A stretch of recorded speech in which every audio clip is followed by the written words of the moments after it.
À 17 ans, la jeune fille était connue pour son intelligence vive, sa bouche tranchante comme une lame et son regard franc. Fille unique d'un ancien chef de canton, elle avait grandi dans une maison calme, entourée d'interdits silencieux et de traditions que personne ne remettait en question. Pourtant, ce jour-là, alors qu'elle écoutait son père annoncer officiellement ses fiançailles, un étrange frisson lui parcourut l'échine. « Tu ne dis rien ?» demanda sa mère, remarquant le regard distant de sa fille. « C'est qui, l'heureux élu ?» rétorqua Halimatu, les bras croisés. « Un bon garçon » répondit son père. « Le fils de la famille Kanta. Ils ont de bonnes terres. Ils sauront prendre soin de toi. » Halimatu ne répondit pas. Elle se leva lentement, ramassa sa natte et s'éloigna sans un mot. Ce silence-là, dans sa bouche, valait plus qu'un long discours.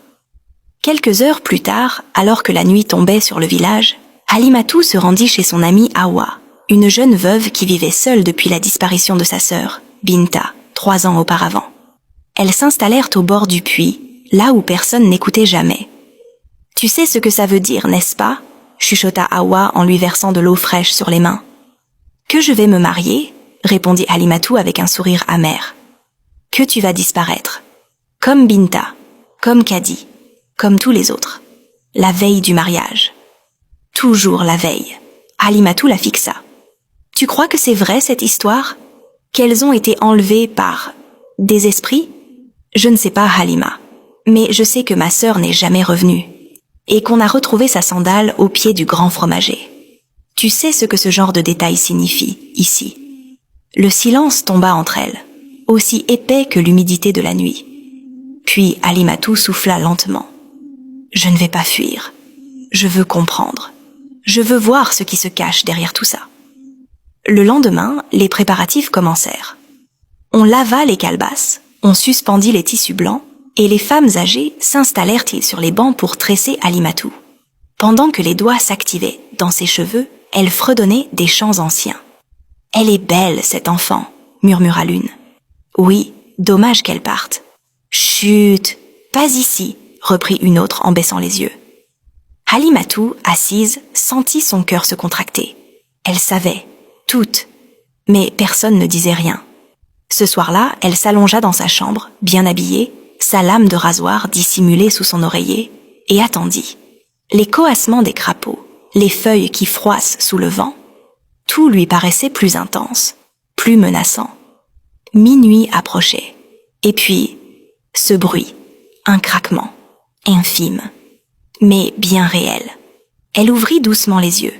Une silhouette était là, flottante, silencieuse. Elle ne marchait pas, elle glissait. Ses contours étaient de flou, comme de la fumée qui prenait la forme d'un humain. Une femme, en robe blanche, les cheveux tressés, les yeux vides. Halimatu se redressa brutalement, mais son corps était lourd, comme cloué au lit. L'ombre s'approcha lentement d'elle, puis leva une main diaphane, fine comme un fil d'eau. Au moment où les doigts glacés touchèrent sa joue, tout devint noir. Elle se réveilla dans un endroit qu'elle ne connaissait pas. Un couloir creusé dans la roche, éclairé par des torches rougeoyantes. Les murs transpiraient. L'air était moite, irrespirable. Devant elle, des jeunes filles en robe de mariée marchaient en silence. Leurs pieds ne touchaient pas le sol. Certaines pleuraient, sans larmes. D'autres chantaient des prières déformées, comme apprises par cœur sans y croire. Et tout au fond, un vieil homme apparut. Il avait un visage ridé comme un tissu froissé, mais ses yeux brillaient d'une lueur étrange. Il parlait sans ouvrir la bouche. Sa voix résonnait directement dans la tête de Halimatu. « Tu n'aurais pas dû rester éveillé. Tu n'étais pas censé voir, ni comprendre. Mais maintenant, il est trop tard. Qui êtes-vous? Où suis-je? Qu'est-ce que vous leur avez fait ?» cria-t-elle. Le vieil homme la regarda longuement. « Ce que tes ancêtres ont permis, ce que ton village a accepté, chaque génération paie. Et toi, tu étais le 7e visage. » Halimatu hurla. Elle recula. Elle lança la lame qu'elle avait gardée sous sa robe. Mais celle-ci traversa le vieil homme comme de la brume. Et alors, elle tomba. Tout son corps fut dans un vertige sans fin. Elle se réveilla en sursaut, dans son lit. Le soleil venait à peine de se lever. Mais ses vêtements étaient recouverts de terre rouge. Ses pieds aussi. et sous ses ongles, des filaments blancs, comme ceux des habits des disparus. Elle comprit alors que ce n'était pas un rêve. Mais au lieu de fuir, elle se leva, s'habilla, et alla voir le marabout du village.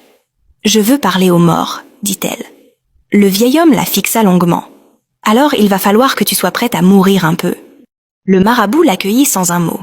Il habitait une case reculée à la lisière du village, là où les tamariniers se mêlaient aux arbres à palabres, comme pour brouiller les frontières entre le monde des vivants et celui de l'invisible.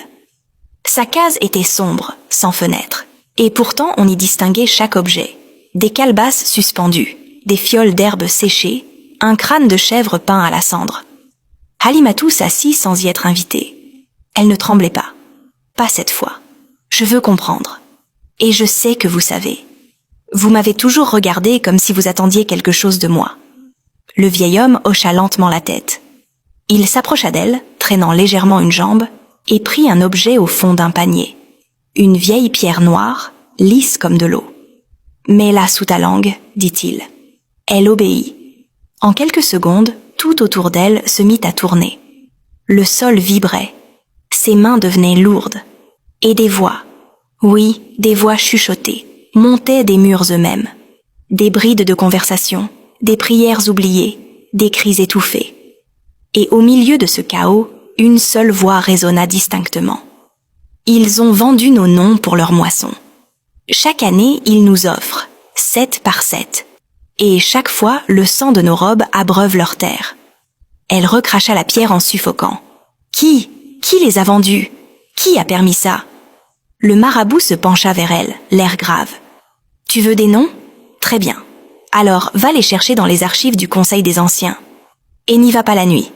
Ils croient encore que personne ne lit les papiers des morts. Ce soir-là, Halimatou attendit que tout le village se rende à la veillée funèbre d'un vieux chef décédé. Elle savait que pendant ce temps, les bureaux du conseil seraient d'art désertés.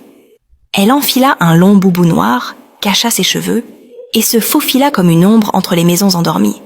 Les archives étaient stockées dans une pièce étroite, attenante à la case du chef du village. Elle força discrètement la porte, alluma une lampe à huile, et commença à fouiller les vieux registres poussiéreux. Des dossiers d'état civil, des contrats fonciers, des lettres de doléances, et puis, au fond d'un vieux coffre, un carnet relié en cuir. Sans titre. Juste un symbole gravé. 7 cercles imbriqués. Elle l'ouvrit. Page après page. Des noms, des dates, des prénoms. Tous féminins, tous jeunes. Alignés avec précision. Et à côté de chaque nom, une mention. Offerte, reçue, disparue, remplacée. Halimatou sentit son cœur se serrer. Là, au bas d'une page, elle vit Binta D, offerte 17 ans, fille de B, Diara. Plus bas encore, Kadi N, offerte 18 ans, fille de I, Nouhou. Et soudain, elle lut Halimatouka, offerte 17 ans, préparée. Elle lâcha le carnet. Les mains tremblaient. Le souffle lui manquait.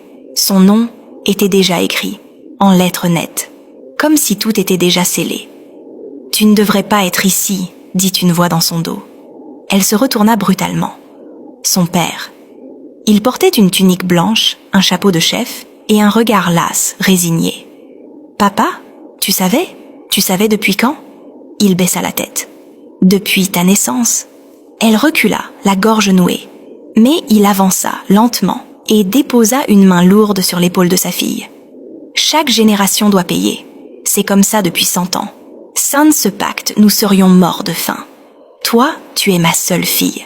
Et tu es la 7e de ta lignée. Tu m'as vendue, souffla-t-elle, comme on vend une chèvre au marché.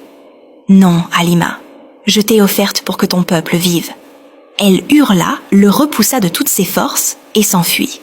Elle courut dans la nuit, sans direction, le carnet toujours serré contre sa poitrine. Elle trouva refuge chez Hawa, son amie fidèle. Ensemble, elles passèrent des heures à lire chaque nom, chaque page. Hawa tremblait. Elle reconnut sa sœur. Et d'autres filles. Des camarades d'école. Des cousines. « Il faut montrer ça. Il faut que tout le monde sache. »« Non, » répondit Halimatou. « Le village est complice. Si on leur montre, ils nous feront taire. » Hawa la fixa longuement. « Alors qu'est-ce qu'on fait? On retourne là-bas. Là où je suis allée cette nuit-là. On entre dans ce monde. Et on les libère toutes. » Hawa resta silencieuse un instant. « Tu veux défier des esprits, Halima. Tu sais ce que ça coûte. »« Oui, mais je ne veux pas que ma vie se termine dans une robe qu'on n'a jamais portée. » Halimatou passa les jours suivants à rassembler des indices, à poser des questions subtiles, à observer les anciens. Elle comprit que le pacte n'était pas magique. Il était rituel. 7 jeunes filles étaient choisies. Et à chaque cycle, un ancien effectuait une cérémonie secrète au pied du grand fromager. C'est là que les corps disparaissaient. C'est là que les filles glissaient dans l'autre monde. Et le prochain rituel aurait lieu dans 3 jours. Elle décida alors de tendre un piège avec l'aide de 6 autres filles, des rebelles, des orphelines et des oubliées. Le soir du rituel arriva plus vite qu'elle ne l'avait imaginé. Un vent chaud soufflait sur le village, soulevant la poussière comme un présage. Les familles s'enfermèrent dans leurs maisons, les chiens hurlaient sans raison, et les enfants cessaient de courir. Chacun sentait, au fond de son ventre, que quelque chose allait changer cette nuit. Halimatou avait distribué à chaque fille un foulard blanc, imbibé d'un mélange d'herbes préparé par le vieux marabout. C'était un ancien élixir destiné à réveiller l'esprit pendant le sommeil du corps, un remède interdit, oublié. Elles portaient toutes des pagnes nouées, semblables à des tenues de mariage traditionnelles. Elles n'étaient pas maquillées, pas joyeuses, mais déterminées. Il y avait là Hawa, fine et silencieuse, Ruki, l'apprentie tisserande, Kadidiatou, la fille de la sage-femme, Nafisatou, la plus jeune, à peine 15 ans, Yaye et Maïmouna, des cousines jumelles aux yeux brillants de colère. Elles s'étaient allongées en cercle, sous le fromager, là où le rituel aurait lieu. Le marabout avait creusé un léger sillon autour d'elles, tracé avec du kaolin et du charbon, puis murmuré des prières dans une langue oubliée. « Une fois le cercle fermé, avait-il dit, vous n'aurez que vos volontés pour vous protéger. Ne répondez pas aux voix. Ne suivez pas les souvenirs. Et surtout, ne vous retournez jamais, même si l'on vous appelle par votre nom. Les tambours du village s'étaient tus. Même les grillons s'étaient arrêtés. Un silence surnaturel s'installa. Puis, soudain, le sol se mit à vibrer doucement sous leur corps. Le vent tomba. Et l'air se déchira. Une brume noire s'éleva du sillon, enveloppant chacune d'elles. Leurs corps restèrent allongés, immobiles, mais leurs esprits furent happés. Halimatou ouvrit les yeux dans un monde qu'elle reconnaissait, mais tordu. Le ciel était rouge sombre, comme une nuit sans étoiles. Le fromager au-dessus d'elle était noir, ses feuilles sifflantes, et son tronc battait comme un cœur. Les autres filles étaient là, autour d'elle, mais figées. Leurs silhouettes tremblaient légèrement, comme des reflets dans l'eau. « Halima » souffla Hawa, sa voix déformée, lointaine. « Je suis là, ne bougez pas, restez ensemble. » Elles se mirent debout, lentement. Le sol sous leurs pieds était mou, vivant, comme une chair en sommeil. Autour d'elles, des chants étranges résonnaient, des prières, des cris, des chants de mariage mélangés à des rires d'enfants. C'était un monde de souvenirs volés. Puis, elles les virent, les disparues. Des jeunes filles vêtues de robes blanches, déchirées, poussiéreuses. Leurs visages étaient familiers, mais vides. Elles marchaient en cercle autour d'un autel de pierre, porté par des racines d'arbres. Et au sommet de cet autel se trouvait la lame cérémonielle, posée comme une offrande. « Elles sont là », murmura Nafisatou. « On ne peut pas juste les réveiller ?» demanda Ruki en s'approchant d'une des filles. Mais celle-ci tourna lentement la tête vers elle et murmura d'une voix brisée. « Tu es en retard. » Ruki hurla. Les filles reculèrent. La robe de la disparue se mit à vibrer, des morceaux de terre s'en échappant, révélant des veines de racines et de sable, comme si son corps n'était plus qu'un tissu vivant, cousu par la terre elle-même. « Halima, qu'est-ce qu'on fait maintenant ?» cria Kadidiatou. « On casse le cercle, on brise le rituel. » Elle s'élança vers l'autel. Les disparues commencèrent à se retourner une à une, lentement, comme des poupées cassées. Leurs yeux s'ouvrirent sur une lumière blanche aveuglante. L'air se mit à hurler. Les racines du fromager fouettaient le sol autour d'elle. Mais Halimatou ne fléchit pas. Elle arracha la lame de l'autel, la leva haut et hurla d'une voix qui n'était plus tout à fait humaine. « Je refuse d'être offerte. Je ne suis pas leur sacrifice. » Le sol se fendit brutalement. Un hurlement guttural monta des profondeurs. Un visage immense, taillé dans les racines, émergea de la terre. Le gardien du pacte. Il avait les traits du vieil homme de son rêve, mais son corps était fait de bois, de chair, de brume et de feu. Tu brises la chaîne. Tu libères ce qui doit rester captif. Je libère ce qui m'appartient, cria Halimatu. Et d'un geste violent, elle planta la lame dans l'autel de pierre. L'explosion fut sourde, mais puissante. Un souffle invisible balaya tout. Les disparus tombèrent au sol, comme des marionnettes libérées. Le gardien hurla. Des langues de brume noire s'élevèrent dans le ciel rouge. Le fromager gémit, et une lumière aveuglante engloutit tout. Halimatu rouvrit les yeux dans la réalité. Elle était toujours sous le fromager, mais la nuit était tombée sur un silence total. Autour d'elle, les autres filles se réveillaient, une à une. Elles respiraient fort, en sueur, mais vivantes. Et puis, elles apparurent, les disparus, réelles, en chair et en os. Sales, maigres, fatiguées, mais là, devant elles, Binta, Kadi, d'autres encore, les yeux pleins de larmes. Hawa fondit en larmes en prenant sa sœur dans les bras. Nafissatou tomba à genoux. Kadidiatou se mit à rire de soulagement. Mais Halimatu s'effondra. Son corps saignait de l'épaule, là où une racine l'avait traversé dans l'autre monde. « Halima reste avec nous !» Elle souriait pourtant. Son souffle était court. Mais elle souriait. J'ai tenu parole. Et elle ferma les yeux. Le soleil se leva sur un silence inconcevable. Ce matin-là, aucun coq ne chanta. Aucun pilon ne frappa de mille. C'était comme si le village lui-même retenait son souffle. Et puis, soudain, elles apparurent. 7 jeunes filles marchant lentement dans la grande allée centrale du village, suivies de près par d'autres, les disparus. Binta, Kadi, Aïssatou, Mariama, toutes celles que l'on avait pleurées sans corps ni sépulture. Leurs pas étaient hésitants, leurs vêtements déchirés, leur peau tachée de poussière. Mais elles avançaient, vivantes. Les habitants sortirent peu à peu de leur maison, l'un après l'autre, incrédules. Des femmes tombèrent à genoux, des mères crièrent de stupeur, des anciens, blêmes, reculèrent instinctivement, comme face à une vérité trop ancienne pour être affrontée. Au centre du cortège, Halimatu était portée à bout de bras par Ruki et Hawa. Elle était faible, sa tête reposant sur l'épaule d'Hawa, ses bras inertes, mais ses yeux ouverts, brillant d'une lumière étrange, calme, presque céleste. Ce que vous avez fait, c'est maintenant. Et ce que vous avez caché revient à la lumière, dit-elle.